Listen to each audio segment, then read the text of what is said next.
남북의 썰 시청자 여러분 안녕하십니까? KBS 김정환 기자입니다.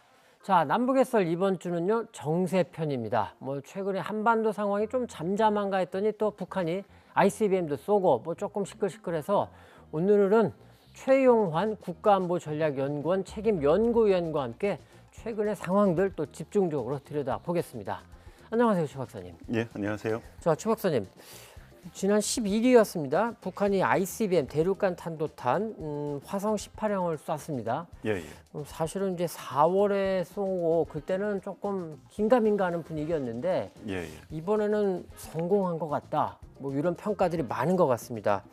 평양 일대에서 동해 쪽으로 쐈는데 최대 고도가 6,648km까지 올라갔고 1,001km를 74분 51초 동안 비행해서 날아갔습니다. 이 74분 51초가 이제 북한이 쏜 미사일 가운데는 가장 또 긴 시간 비행이다라고 하는데, 자, 먼저 화성 18형 어떤 미사일이고 군사적 측면에서 왜 우리가 좀 주의해야 되는지 이것도 한번 좀 짚어주시죠. 일단 화성 18형은 금방 말씀 주신 것처럼 북한이 지금까지 쏜 미사일 중에 가장 멀리 비행할 수 있을 것으로 추정되는 미사일이고요. 그리고 이제 지금까지 북한의 ICBM, 대륙간 탄도미사일은 대부분 액체 연료를 사용하는 미사일들이었습니다.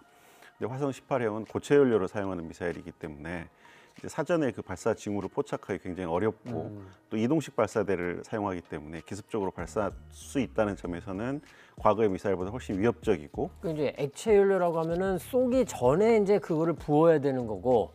그렇죠. 고체 연료는 그냥 아예 탑재해 놓을 수 있다. 액체 연료는 미리 탑재해 놓으면 부식성이 강해서 미사일이 부식돼 버리기 때문에 발사 직전에 주입을 해야 됩니다. 탐지할 수가 있다 이런 얘기네요. 그렇죠. 그 주입하는 시간이 30분에서 1시간, 2시간 이렇게 걸리기 때문에 주입하는 기간 동안에 준비를 할 수 있는데 고체 연료는 별도의 주입 시간이 없이 바로 발사할 수 있는 것이기 때문에 방어하는 입장에서는 훨씬 위협적인 미사일이라고 할 수 있습니다.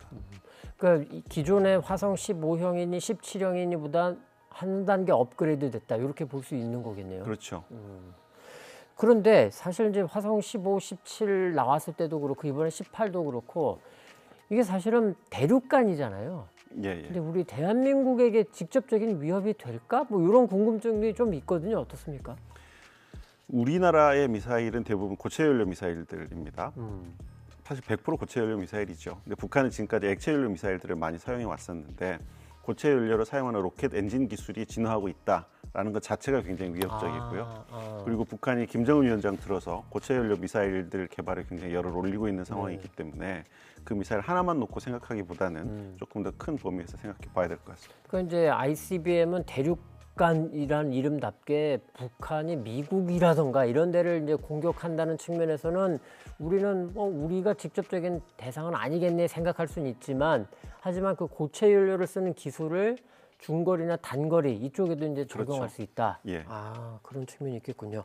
자, 그런데 또 궁금한 게 이런 게 있습니다. 5월 31일에 북한이 이제 정찰 위성을 쏜다라고 했다가 실패했습니다. 일부는 우리 군이 인양도 해서 조사도 했는데 그리고는 조금 비교적 잠잠했거든요. 6월 중순에 한 번 있긴 있었습니다만 비교적 잠잠했는데 왜 이 시점에 그러면은 화성 18형을 쐈을까? 이것도 좀 궁금하거든요.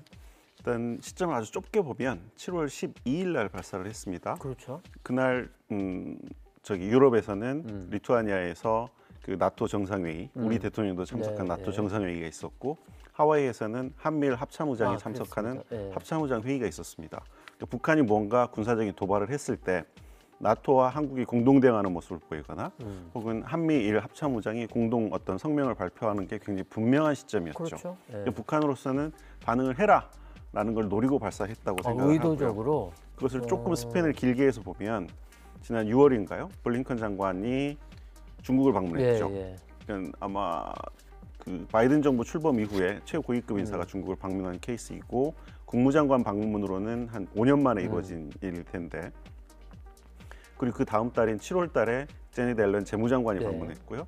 그리고 올 9월 달에는 G20 정상회의, 11월 달에는 에이펙 정상회의가 있기 때문에 자연스럽게 미중 정상회담이 있는 거 아니냐? 라는 얘기들이 점쳐주 나오죠. 그런 네. 상황들이 점쳐지고 있는 네. 상황이었잖아요. 물론 그 고위급 인사들이 교류를 한다고 해서 미중 관계의 근본적인 속성이 바뀌지는 않겠지만 어찌됐든 미중 관계에 변화가 있을 것 같다라는 거에 대한 논의들이 굉장히 많이 일고 있는 그렇죠. 시점이었습니다. 예, 예. 북한 입장에서는 달갑지 않다. 그렇죠. 아하. 중국을 확실하게 자기 편으로 붙들어 놓기 위해서는 미국이 혹은 그 한미일이 한꺼번에 움직이는 모습을 연출하고 싶었을 것 같습니다. 근데 또 일부에서는 미국 본토를 우리가 위협할 수 있는 북한 입장에서 위협할 수 있는 능력을 더 강하게 갖게 됐다 이렇게 과시를 하면 혹시 미국이 조금 더 관심을 갖지 않을까 뭐 이런 시각도 있는데 근데 미국이 그렇다고 썩 그렇게 뭐 적극적으로 화들짝 놀라거나 이런 분위기도 아니더라고요. 그러니까 북한이 제기하는 새로운 위협이 추가된 것은 맞지만 사실 미국 본토에 닿을 수 있는 미사일을 가지고 있는 러시아 미사일의 숫자라든가 아, 비교가 안 되죠. 뭐 중국 미사일의 숫자를 생각하면 사실 네. 그것 때문에 미국이 화들짝 놀라거나 이런 상황은 아니라고 봅니다. 구조적으로 뭐 그럴 수는 있겠네요. 근데 또 한편에서는 이게 저 북한의 입장에서 또 대내용이다.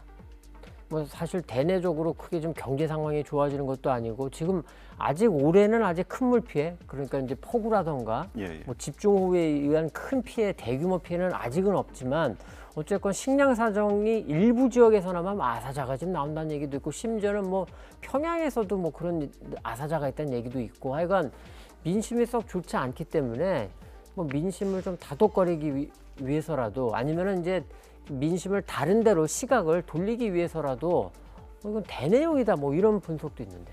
일단 직접적으로는 아까 말씀하신 정찰위성 발사 실패하고 관련이 있다고 생각합니다. 5월 말에 정찰위성 발사 실패를 했는데 네. 이게 지난 8차 당대에서부터 공언을 해놓은 것이고 그렇죠. 김정은 위원장이 수없이 그 관련 기관들을 현지 방문을 해가면서 현지 지도를 한 사안이거든요. 그래서 어찌 보면 반드시 성공했어야 되는 사안임에도 불구하고 바로 실패를 했고 그리고 이례적으로 북한이 그 다음 날 실패했다라는 그렇죠. 걸 공개를 했습니다.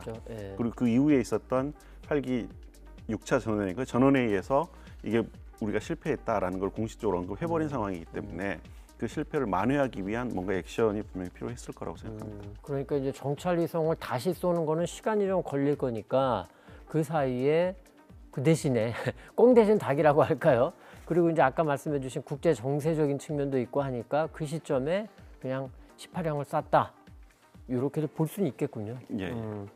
자, 그런데 이런 게 또 있습니다. 시기적으로 이제 그러면은 이제 우리가 또 관심을 가져야 될 게 18형을 4월에 쏘고 이제 7월 12일에 쏜 건데 물론 뭐 그 굉장히 이번 발사는 성공한 것 같다라는 평가가 맞긴 하지만 사실은 화성 17형도 좀 여러 번 쐈지 않습니까? 예. 그러면 화성 18형을 더 안 쏠까? 뭐 쏜다면은 언제쯤 쏠까? 이런 게 또 지금 관심사거든요. 그리고 보면은 16일에 미국 백악관의 제이크 설리번 국가안보보좌관이 북한의 7차 핵실험 그리고 이제 추가 ICBM 발사 이 가능성을 좀 크게 보고 있는 것처럼 얘기를 했거든요. 그래서 가까운 시일 안에 쏘지 않을까 이런 조금 분석도 있고 관측도 있고 아니면은 뭐 당장은 아니어도 언젠가 이 올해 안에 아마 가을쯤에는 또 쏘지 않겠냐 이런 시각도 있는 것 같은데 어떻게 보시는지? 글쎄요, 뭐 시기를 예측하는 게 굉장히 어렵긴 한데 그 북한이 이런 군사적인 도발을 하면서 이른바 그 한미가 한반도의 위협을 조성하는 어떤 원인이다라고 하면서 비난하는 사안들이 몇 개 있었습니다. 그 한미 연합 군사 훈련이라든가 혹은 그 이번에 새로 출범하게 되는 NCG 한미 간 핵 협의 그룹 회의 그리고 미국 전략 자산 특히 그 전략 핵 잠수함이 한반도 근해에 배치되는 것 이런 것들을 비난했었기 때문에 그런 것들이 구체적으로 행동으로 드러나는 시점에 그것을 명분 삼아 대응의 형식으로 뭔가를 하려고 할 가능성은 좀 있다고 생각합니다. 하여간 쏘긴 쏠 것 같다 이렇게 지금 보시는 거죠? 그게 반드시 이 화성 18형 발사가 될지 혹은 다른 형태의 도발이 될지는 모르겠지만 뭔가 대응을 하는 건 뭐 분명할 기존에 것 뭐 같습니다. KN 23, 24, 25이 계열로 또 쏠 수도 있겠고 그렇죠. 아니면은 한 번 더 18을 쏠 수도 있다. 아니면 이제 최근에는 그 미군 정찰기의 그 비행 자체를 예, 문제 위협을 삼았기 했죠, 때문에 또. 예. 그것과 관련된 위협적인 행동을 할 수도 있을 것 같고요. 뭐 우리가 생각할 수 있는 여러 가지 방안을 다 생각해 볼 필요가 있다고 생각합니다. 그게 이제 좀 전에 좀 말씀해 주셨습니다만 지금 최근 상황을 보면 저희가 녹화하고 있는 오늘이 7월 18일 화요일인데 오늘 이제 한미 핵협의그룹 NCG가 뭐라고 할까요? 정식으로 출범한다고 할까? 이제 예. 고위급, 차관급의 이제 회담이 예정돼 있고 그리고 미국의 전략 핵 잠수함도 지금 한반도에 전개될 거다. 뭐 이번 주라던가 하여간 이달 안에 전개될 거로 보이고 그리고 이달 27일이 정전협정 체결 70주년인데 북한에서는 뭐 전승일 예. 뭐 이렇게 지금 또 이제 부르고 있는 이런 날이 북한은 아시다시피 이제 꺾어지는 해 정주년 해가지고 이걸 또 크게 하기 때문에 그리고 또 다음 달에는 한미 연합 군사 연습이 또 예정돼 있습니다. 예. 그래서 북한은 이미 하계 군사 훈련에 들어가 있는 상황이고 그리고 또 9월에는 북한의 정권 창건일이 또 있죠. 예. 구구절이 또 75주년이 있어가지고 뭐 가깝게는 이번 주부터 해가지고 조금 길게 봐도 가을까지 계속 있는데 하여간 가만히 있지는 않을 거다. 그렇죠. 특히 한미 연합 군사훈련이라든가 혹은 NCG는 지금 회의이지만 NCG에서 뭔가 결론이 도출되고 그것이 액션 플랜으로 구체화되는 시점에서는 북한도 뭔가 반응을 할 거라고 생각합니다. 왜냐하면 이제 그것에 대해서 지금 지속적으로 비난을 해왔었고 그것이 이제 한미 간의 지금 핵협의 그룹인데 한미 일 간에 또 어떤 핵협의 그룹으로 발전한다든가 이런 것들에 대한 경계심을 늦추고 있지 않은 상황이라고 봐야 될 것 같습니다. 자, NCG를 저희가 오늘 이제 최 박사님이랑 뭐 결과가 나오질 않았기 때문에 깊이 얘기하기는 어렵지만 그래도 뭐 조금 개념적 수준에서라도 하나 좀 여쭤보고 싶은 게 NCG를 이제 출범을 하고 액션 플랜, 활동 계획이랄까 구체적인 그러니까 이제 북한이 뭔가를 어떤 거를 뭐를 하면 미국의 전략 자산이 어떻게 전개가 되고 거기에 한국이 어떻게 참여할 수 있고 의사결정 과정에서 뭐 이런 게 좀 정리가 돼서 나온다고 한다면 NCG가 우리로서는 어떤 좀 그 긍정적인 득이 되는 측면이 있을까요? 사실 지금까지는 한미 그 확장그룹 협의체에서 논의해 왔던 것들을 좀 더 긴밀하게 논의한다라는 거기 때문에 어떤 완전한 질적인 변화라고 보기는 굉장히 힘들지만 그럼에도 불구하고 미국 확장 억제력에 대한 우리 국내에서의 어떤 불신 같은 것들이 존재했지 않습니까? 그래서 우리도 자체 핵무장해야 된다 이런 얘기가 있고 그런 그 확장 억제에 대한 불신을 극복하기 위한 미국의 적극적인 액션이라고 봐야 될 것 같고요. 그런 의미에서는 지금까지의 확장 억제 협의체에서 한미가 논의했던 것보다는 한 발 더 나아간 그러니까 핵전쟁과 관련된 전쟁을 기획하거나 혹은 같이 어떤 준비를 한다거나 하는 것들을 좀 더 긴밀한 논의들이 이루어지는 협의체라고 봐야 될 것 같습니다. 물론 이제 한국 우리의 발언권이 그렇다고 해서 미국에게 얼마나 뭐 결정적으로 작용할 거냐 뭐 이런 거에 대해서는 이견이 있긴 있지만 어쨌든 이제 최 박사님 말씀하신 그런 측면에서는 득이 되는 부분인 것 같고 자 그런데 뭐 세상 일이 그렇죠. 득이 있으면 실이 있기 마련인데 조금 우려된다고 할까 실에 가깝다고도 볼 수 있는 뭐 이런 측면은 혹시 없을까요?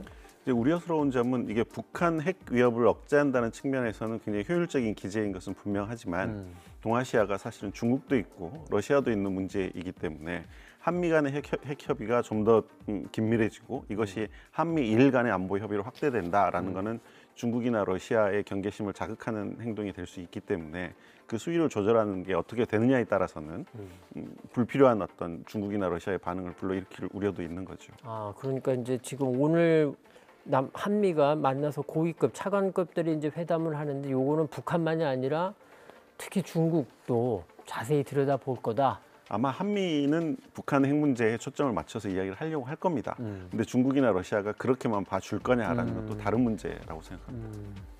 또 한편으로 이런 건 어떻습니까? 저희가 이제 남북의 썰 이 시간에 가장 또 걱정하는 것 중에 하나가 이게 이제 결국은 안보 딜레마 서로 상호 간의 자극을 주고받으면서 안보 딜레마 상황으로 들어가는 거에 대해서는 저희가 꽤 여러 번 이제 좀 걱정을 했었는데 이 NCG 자체도 그러니까 1차적으로는 북한의 그런 무력 도발에 대해서 한미가 적극적으로 대응하는 기제가 될 수 있겠지만 또 한편으로는 그게 이제 말씀해 주신 중국과 러시아를 자극하는 것처럼 또 북한을 자극을 해서 지금 당장 김여정 담화 이제 좀 있으면 다시 여쭤보겠습니다만 담화에 나오는 측면에도 그런 게 있는데 약간 이런 악순환되는 안보 딜레마적인 상황 거기에도 이 NCG가 조금 부정적으로 작용할 수 있지 않을까 이런 걱정도 있거든요. 사실 지금 한반도는 안보 딜레마에서 벗어나고 있지 못하다고 봐야 되겠죠. 그 상황이 지금 어느 수준에서 어떻게 극복할 거냐가 사실 서로 간의 딜레마에 빠져 있는 상황이기 때문에 지금으로서는 굉장히 곤혹스러운 그런 국면이라고 봐야 될 것 같습니다. 자, 그리고 요것도 좀 여쭤보겠습니다. 지금 저희가 녹화하는 18일 전날 17일 저녁에 김여정 노동당 부부장이 담화를 지금 이날에만 담화가 예. 어제까지 해서 3번째가 나온 건데 사실은 미국의 확장 억제를 강화하면은 회담은 멀어진다. 그리고 더 나아가서 심지어는 미군 주한미군이 철수해도 이거는 전략적 속임수다. 뭐 조금 강한 톤으로 얘기를 했거든요. 그리고 그 전에도 이제 그 12일에 ICBM 화성 18형 쏘고 그 전에도 이제 담화도 2개인가를 더 내기도 했었는데 거기서도 조금 세게 얘기했는데 17일에 담화를 보면은 저는 개인적으로 그 NCG 출범을 약속했던 이제 워싱턴 선언 거기에 대한 강한 거부감이 보이고 그러면서 또 한편으로는 북한이 느끼는 어떤 안보 불안 이거를 담고 있는 건가 이런 생각도 들었거든요. 최 박사님 어떻게 좀 보셨을까요? 워싱턴 선언에 대한 북한의 어떤 다소 민감한 반응 이거는 단지 이 담화뿐만 아니라 그 워싱턴 선언 이후에 그렇죠. 지속적으로 네, 있었던 네. 것이고요. 이 담화 내용에서 제가 흥미롭게 본 것은 합의를 했다가도 한국도 그렇고 미국도 그렇고 정권이 바뀌면 그렇죠. 그걸 이렇게 쉽사리 뒤집어 버리면 내가 무엇을 믿고 합의를 할 수 있겠느냐. 군사훈련 하지 않겠다 혹은 해놓고 다시 또 군사훈련을 하게 되고 군사합의를 했었는데 어떤 것들이 뭉개지고 하는 것들에 대한 북한의 어떤 우회적인 불만의 표현일 수도 있는 것 같고요. 살짝 신세한탄 같은 느낌도 들더라고요. 북한 입장에서. 그렇기 때문에 자기들은 할 수 없이 계속 군사력을 증강시킬 수밖에 없다라는 강변을 또 이어서 하고 있는 것이죠. 그리고 저는 약간 좀 그 흥미로웠던 것 중에 하나가 사실 미국이 이제 북한이 뭔가를 쏘고 뭐 하면은 미국에서 늘 나오는 얘기가 뭐 대화의 문은 열려 있다. 우리는 늘 대화에 진지하다. 뭐 이런 식의 반응들이었는데 북한이 거기에 대해서 별로 콧방귀도 안 뀌고 있었다가 이번 17일 김여정 담화를 보면은 그거를 자기네가 쭉 설명을 해주고 있어요. 우리가 왜 대화에 흥미를 못 갖고 관심이 없는지 뭐 이런 식으로 얘기를 하는데 그런데 그게 또 뒤집어서 생각하면 약간의 조건만 맞으면 우리 대화 관심을 가질 수도 있는 거 아닌가? 뭐 이런 느낌도 살짝 들었는데 제가 조금 많이 나갔을까요?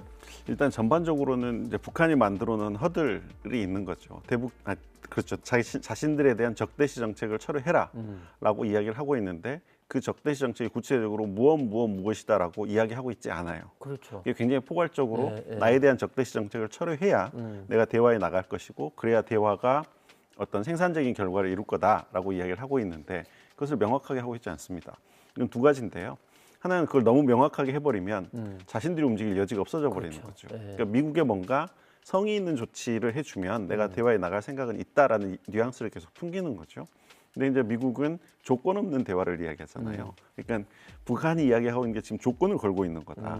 나의 사실상, 정책이 예. 그렇죠. 나의 정책이 바뀌면 네가 대화에 나오겠다는 거는 조건을 걸고 있는 것이기 때문에 그런 조건 없이 만나서 이야기를 하자라는 이야기를 하고 있어서 지금 다람쥐 쳇바퀴 돌듯이 두 국가의 입장이 계속 반복되고 있다고 봐야 될 것 같습니다. 그리고 아까 잠깐 여쭤본 거긴 한데 조금 더 딥하게 여쭤보고 싶은 게 지금 워싱턴 선언과 오늘 출범하는 NCG라던가 이런 게 북한이 사실 충분히 위협적으로 느낄 수 있는 그런 내용들이다 이렇게 볼 수 있는 거죠.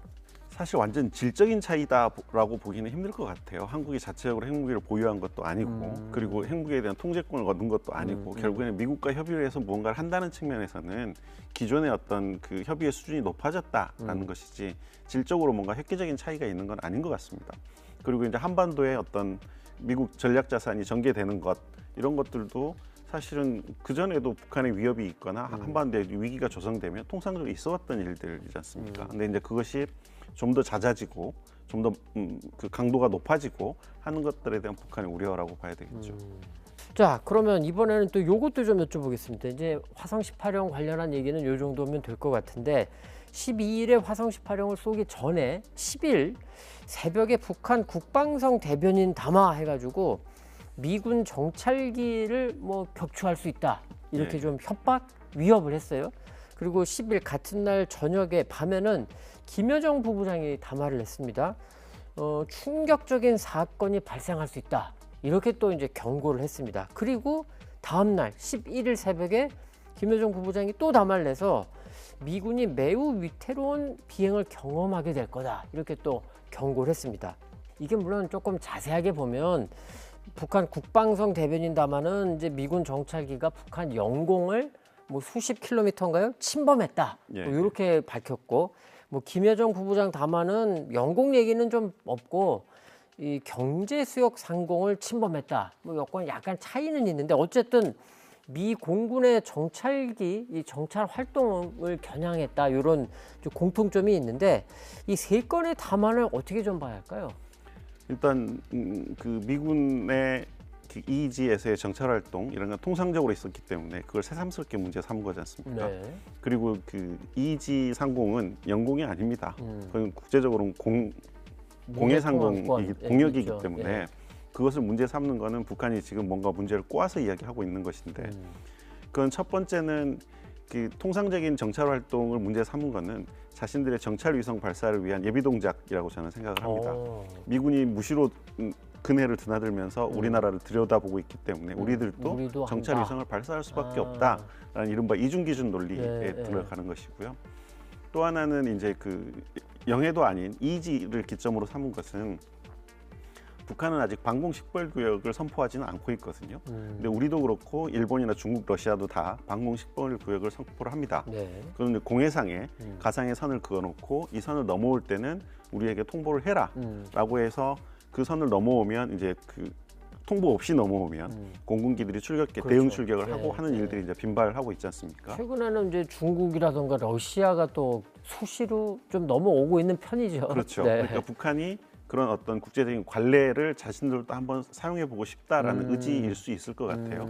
그렇게 보면 영해가 아닌 곳을 영해라고 주장하는 것은 EEG를 그런 방공 식별구역처럼 인식하고 있거나 혹은 향후에 이 지역을 방공 식별구역을 선포를 해서 미군 정찰기들이 들어오면 자신들이 대응 출격을 하거나 그래서 좀 더 위협적으로 명분을 만든다. 그렇죠. 위협적으로 바깥쪽으로 밀어내겠다라는 식의 전략을 구사하기 위한 예비 동작일 거라고 생각합니다. 그럴 수 있겠군요.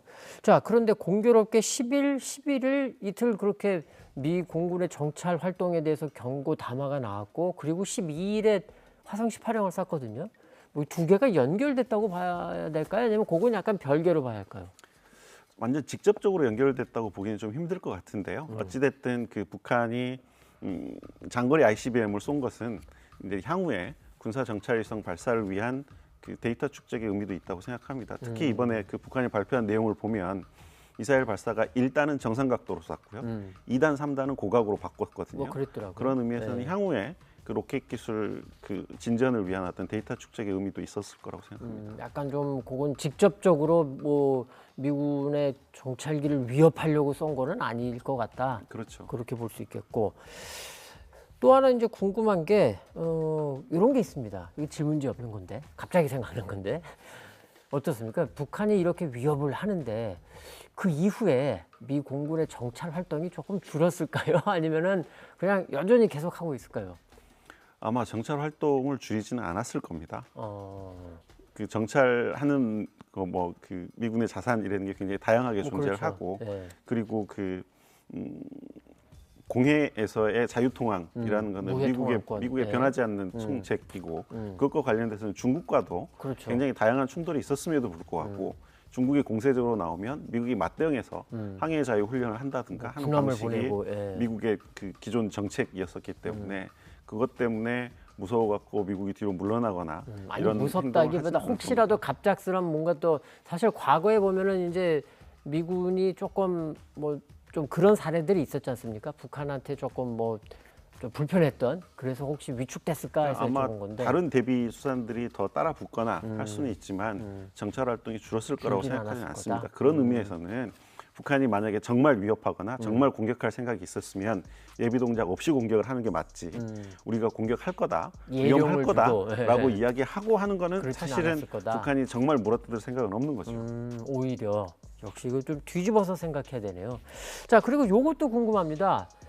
어제 저녁에 나온 김여정 부부장 담화에도 똑같이 그랬는데 이 세 건의 김여정 부부장 담화를 보면 대한민국이라는 호칭이 그것도 예. 강조의 뜻으로 이 겹괄호를 해가지고 강조의 뜻으로 대한민국이라고 지칭을 했습니다. 물론 과거에도 보면 뭐 정상회담이라던가 장관급 회담이라던가 이런 남북 당국 간 회담에 보면 뭐 대한민국과 뭐 조선민주주의인민공화국 뭐 이렇게 들어가긴 하지만 북한이 비난 담화를 내는데 거기에 우리의 정식 국호 대한민국을 쓴 적은 저도 사실 잘 기억이 안 나는데 그래서 이게 뭐지? 그리고 이제 보면은 또 재밌었던 게 한미 할 때 거기에 한에는 이 거기도 꺽쇠를 하나 넣어가지고 한미 예, 예. 이렇게 나오더라고요. 뭐 이거는 왜 어떻게 좀 봐야 할까요? 갑자기 왜 대한민국 이렇게 사실 저도 이게 굉장히 이례적이어서 네. 영어 표현은 어떻게 했나 찾아봤거든요. 영어 표현은 양 괄호를 하고 거기에 ROK 이렇게 적었더라고요. 그것도 이제 정식 국호인데 리퍼블릭 오브 그래서 코리아. 똑같이 그렇게 적었기 때문에 의도적으로 지금 그렇게 표시를 하고 있는 것인데 뭐 이것과 관련된 첫 번째 해석은 북한이 이제 두 개의 한국 정책으로 간다. 네. 이제 하나의 민족이라기보다는 별개의 국가로 간다라는 주장을 하고 있는 사람들이 있는데 저는 그건 좀 많이 나간 주장이라고 생각을 합니다. 왜냐하면 여전히 남조선이라는 표현을 사용하고 있는 뭐 다른 어제 담화가 담화에도 섞여 있기도 했습니다. 굉장히 많이 네. 존재하고 그리고 한두 번 그런 표현을 사용했다고 해서 정책 자체가 바뀌었다라고 생각하는 건 너무 좀 성급한 판단이라고 생각하고요. 이유가 있을 거 아닙니까? 다만 근데. 요 그 세 개의 담화 그 안에서의 내용을 살펴보면 그 정찰기에 대해서 문제 삼고 하는 것은 미국과 북한 간의 문제다. 제3자인 대한민국이 왜 끼어드느냐라는 거기 때문에 우리식으로 표현하면 소위 대한민국 혹은 제3자인 너희 대한민국이 왜 북중 간의 문제에 끼어들어서 감나라 배나라 하느냐에 대한 불만을 좀 거리감을 두는 식의 약간 좀 표현이라고 비아냥 생각합니다. 뭐 이런 느낌이네요. 비아냥 혹은 거리감 두기 뭐 그런 식의 표현이 아닐까 그렇게 추측해 봅니다. 지금 저 박사님 말씀을 듣다 보니까 진짜 그러네 하는 약간 궁금증이 생겼는데 미 공군의 정찰 활동에 대한 건데 사실은 우리 합참이 나서 가지고 뭐 여러 가지 설명을 하고 우리 입장도 냈거든요. 미국은 사실 크게 뭐 이렇게 반응이 없었던 것 같았는데 그건 어떻게 또 봐야 할까요? 미국은 이제 공해에서의 통상적인 정찰 활동이었다라는 정도의 입장을 내놓은 것 같고요. 우리 합참은 좀 더 적극적으로 그렇죠. 설명을 한 것 같은데 네. 이제 우리 근해에서 일어난 일이고 또 한반도에 가까운 곳에서 일어난 일이기 때문에 아마 한미 동맹 차원에서 좀 더 우리가 적극적으로 나서지 않았을까 그렇게 생각합니다. 다시 그 대한민국 얘기로 좀 돌아와서 저는 요즘에 좀 그런 생각을 합니다. 그 모양이 썩 좋은 건 아니긴 한데 그냥 너는 너대로 살고 우리는 우리대로 살자. 뭐 이렇게 가면 어떨까?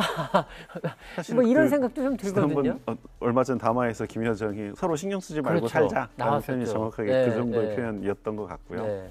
그리고 7월 1일 날인가요? 그 현대그룹 회장이 방북 네, 신청을 했을 때 맞습니다. 거기에 대해서 외무성이 불어하는 발표의 예, 주체가 외무성이었기 외무성이었죠. 때문에 마치 예. 외국을 다루는 것처럼 음. 한다는 측면에서는 북한이 분명히 지금 남북 관계에 있어서 굉장히 거리를 두고 있고 지금 노동당의 하는 건 분명한 대남 것 같습니다. 비서 자리가 좀 없어진 거로 보고 있지 않습니까? 그리고 이제 조국평화통일위원회 조평통 예, 그 예. 기구도 지금 사라진 거로 좀 보고 있는데 이런 것들을 보면 물론 북한이 이제 또 뭐 남북 사이에 대화가 막 다시 하고 하면은 뭐 언제 그러냐는 듯이 또 이제 뭐 만들 수도 있기도 하겠지만 북한도 지금 남북 관계에 썩 그렇게 관심이 없어 보이기도 하고 그러니까 북한식 표현으로 보면 지금 남북 관계는 어떤 교류나 협력을 이야기하는 단계가 아니고 이미 적대 관계에 들어섰기 때문에 명백한 적이라고 이야기를 하잖아요.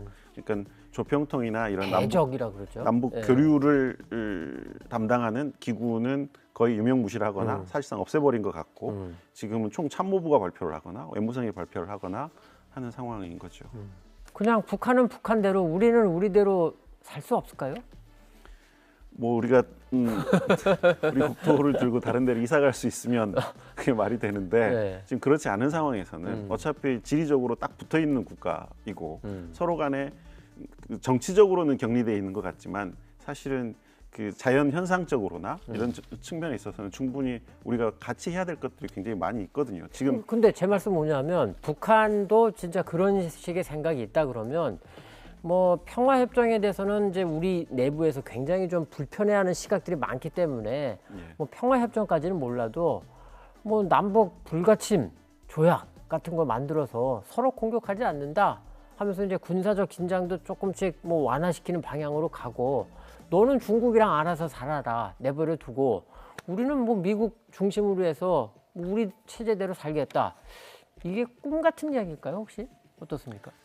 사실은 이제 이거는 우리 사회의 컨센서스가 굉장히 필요한 굉장히 중요한 문제 제기를 하신 건데요. 네. 그러니까는 통일이 무엇이냐라는 거고 통일이 반드시 한국과 한민족 한 체제에 사는 것만이 통일이냐 아니면 한민족 이국가 이 체제에 살더라도 서로 간에 적대시하지 않고 그냥 살 수 있으면 그것도 통일의 다른 형태로 봐줘야 되는 거 아니냐라는 굉장히 중요한 논쟁인 거고요. 사실 이거는 뭐 제 개인 의견이라기보다는 좀 더 많은 논의들이 필요한 사안일 것 같습니다. 아니 제가 왜 이런 사소 무리할 수 있는 말씀을 드리냐면 하도 북한에 시달리다 보니까 그리고 이제 우리가 뭐 지금 뭐 NCG 얘기도 앞에서 쭉 했습니다만 지금 우리도 자체적으로 무기도 지금 계속 개발해야 되고 뭐 국방비가 한 5년 동안 한 200조 이상이 지금 200 몇십 조인가가 들어가는 걸로 지금 제가 기억을 하는데 그 돈도 좀 아깝고 그냥 북한은 그냥 북한대로 살게 뚝 내버려 두고 그냥 우리는 우리대로 발전하면 좋지 않겠냐 차라리. 사실 그렇게 보면 그 우크라이나 전쟁을 겪으면서 우리가 느끼는 거지만 탈냉전 이후에 전 세계가 평화 무드에 접어들면서 모두가 국방비를 낮췄거든요. 그런데 오로지 한반도만 남북한 모두가 그 전쟁 대비를 열심히 한 덕택에 남한도 그렇고 북한도 그렇고 전 세계 변기창이 돼버렸잖아요. 그렇죠. 그건 굉장히 슬픈 현실이라고 맞습니다. 생각합니다. 자 그리고 뭐 최근 뭐 조 박사님 보시기에 북한의 내부 상황에서 우리가 조금 기억하고 눈여겨볼 부분이 있다면 뭐 혹시 어떤 게 있을까요?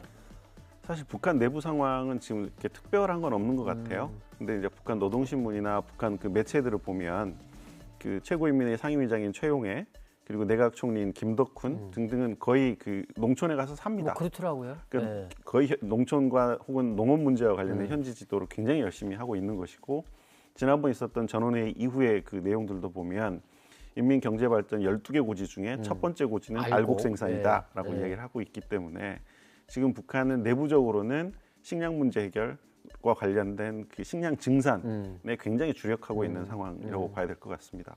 그리고 또 하나는 이제 결국에는 이제 중국과의 국경을 어떻게 어느 정도의 그 속도로 열 거냐가 굉장히 중요한 관건일 것 같고요.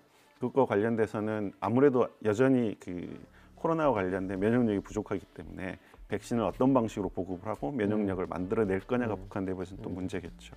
저희 이제 남북의 창 KBS 남북의 창 프로그램에서 2주 전쯤에 그 북한이 지금 조금 뭔가 이달 들어서 바뀌고 있다라는 그 조금 깊이 다룬 게 있는데 지금 이달 들어서 보면 노동신문도 그렇고 조선중앙TV 화면을 보면 마스크를 벗은 모습들이 굉장히 좀 많이 나오더라고요. 예. 그래서 지금 북한이 조금 다음 단계로 그러니까 북한식의 뭐 엔데믹이랄까 뭐 그런 식으로 일상 회복 이런 거로 넘어가려는 게 아닌가 이런 생각도 드는데 뭐 그런 부분도 조금 지켜보긴 해야 될 것 같습니다. 자 그리고 요것도 좀 여쭤봐야겠는데 지금 이제 며칠 전에 윤석열 대통령이 이제 나토 확대 정상회담에도 참석을 했고 그리고 극비리의 계획을 했다고 하죠. 우크라이나를 방문을 해서 젤렌스키 우크라이나 대통령과 만났습니다. 현지 시각으로 15일인데 그런데 제가 조금 이게 뭔가 했던 게 윤 대통령이 생즉사 사즉생의 정신을 말하면서 한국과 우크라이나의 강력한 연대 이거를 지금 얘기를 했습니다. 이게 뭐 우리가 사실 생즉사 사즉생이라는 말을 기억하고 그리고 그 맥락에서 쓰는 거는 사실은 이제 임진왜란 때 이순신 장군께서 정말 그 왜구와 12척밖에 남지 않은 상황에서 다른 그 우리 조선의 수군들은 다 도망가고 뭐 심지어 선조왕은 뭐 수군 버리고 육군에 합류해라 막 이런 지시까지 하는데 이순신 장군께서 그러지 않고 정말 생즉사 사즉생 말씀하시면서 이제 전쟁에 나서서 격파를 한 거였거든요. 그만큼 굉장히 절대절명의 위기 상황에서 이제 우리가 이런 말을 쓰는 거로 저는 기억을 하는데 우크라이나 가셔가지고 갑자기 생즉사 사즉생 이렇게 말씀을 하시니까 이거 어떻게 좀 봐야 하는지 궁금해졌어요. 글쎄요, 뭐 저도 그 어떤 맥락에서 그 발언이 나왔는지 정확히 파악은 못하고 있는데 추정을 해보면 이제 그 전쟁이 일어난 현장에 방문을 하셨기 때문에 현장에서의 어떤 전쟁의 참상이라든가 이런 것들을 아마 우크라이나가 사즉생 생즉사의 자세로 러시아하고 전쟁을 해야 될 거다라는 식의 어떤 수사적인 표현이었을 거라고 생각을 합니다. 근데 이제 우리로서는 사실은 우리하고 직접적인 이해관계가 없는 먼 곳에서 일어난 전쟁일 뿐만이 아니라 한러 관계의 관리라든가 하는 우리 자체의 또 국익과 관련된 그렇죠. 이슈들도 네. 있는 사안이기 때문에 네. 어찌 보면 좀 현장 상황이 너무 과몰입하신 거 아닌가라는 느낌은 좀 있습니다. 바로 이제 그 부분인데 사실은 윤석열 정부가 출범하고 한중 관계가 어떻게 될까 지금 주목을 많이 했었죠. 그러면서 이제 대통령의 뭐 기자회견이라던가 뭐 그리고 이제 당국자 간의 이제 발언이라던가 이런 거로 해가지고 약간 조금 위태로운 거 아니야? 걱정스러운데 이런 국면이 있었고 얼마 전에는 그 주한 중국 대사 발언 때문에 또 한창 시끄럽기도 했습니다. 그러다가 이제 한중 관계는 뭐 그래도 조금 이제 관리되려나 뭐 이런 국면으로 넘어가나 하고 있는데 이런 가운데 대통령이 이제 우크라이나 가서 갑자기 생즉사 사즉생 얘기하면서 강력한 연대를 말씀을 하시니까 예. 이게 혹시라도 그러면은 러시아를 또 자극하지 않을까? 이렇게 조금 걱정하는 시선도 있는데 어떻습니까? 지난 3월 달에 일본의 기시다 총리가 키이우를 방문했었습니다. 그 이후에 러시아 대응을 보면 그 동해에서 러시아 단독으로 혹은 러시아하고 중국 간의 합동 군사 훈련의 빈도와 강도가 훨씬 높아졌고요. 그리고 이제 그 일본하고 분쟁 지역이라고 했던 쿠릴 열도에 러시아 군사 시설을 증설을 했습니다. 그리고 냉전 시기에 있었던 대일 전쟁 전승절이라는 걸 복구를 했고요. 그리고 일본 기업들이 철수한 일본 기업들의 시설물을 러시아가 마음대로 사용하는 뭐 그런 조치들이 있었습니다. 그러니까 그 일본에 맞춰서 뭔가 보복 조치를 취한 것이죠. 물론 그것 때문에 러시아가 직접적으로 보복한다라고 단언할 수는 없지만 러시아에 진출해 있는 우리 기업이라든가 이런 부분에 있어서 러시아가 할 수 있는 조치들이 분명히 있는 것 같고요. 그리고 러시아가 자원 부국이기 때문에 자원과 관련된 보복 조치도 취할 수 있을 거라고 생각합니다. 뭐 아직은 러시아가 그런 우리가 그 우크라이나를 방문했다고 해서 공격용 무기를 제한하거나 공급하거나 하는 이른바 레드라인을 넘은 건 아니기 때문에 그렇죠. 예. 러시아가 직접 행동에 나설 거다라고 단언하기는 힘들지만 그런 우려는 충분히 있다라는 점을 염두에 둬야 될 것 같습니다. 근데 말씀해주신 그 러일 그 관계를 봤을 때 러시아가 가만히 있지는 않았었다. 근데 이제 물론 그렇다고 해서 러일 관계를 파탄내거나 이런 건 아니었지만 예. 조금 그렇다고 가만히 손 놓고 보고만 있지는 않았었기 때문에 우리에 대해서도 어떤 거는 조금 할 수는 있다. 이렇게 볼 수 있겠군요. 러시아도 그렇고 중국도 그렇고 그 전략 문화가 자신들이 당한 거에 대해서는 반드시 보복을 합니다. 그런 의미에서는 이게 뭐 그렇다고 해서 지금 러시아가 보복할 거다라고 단언할 수는 없는데 상황이 점점 악화되면 분명히 그들은 지금까지 행태로 보면 그런 일들을 해왔다.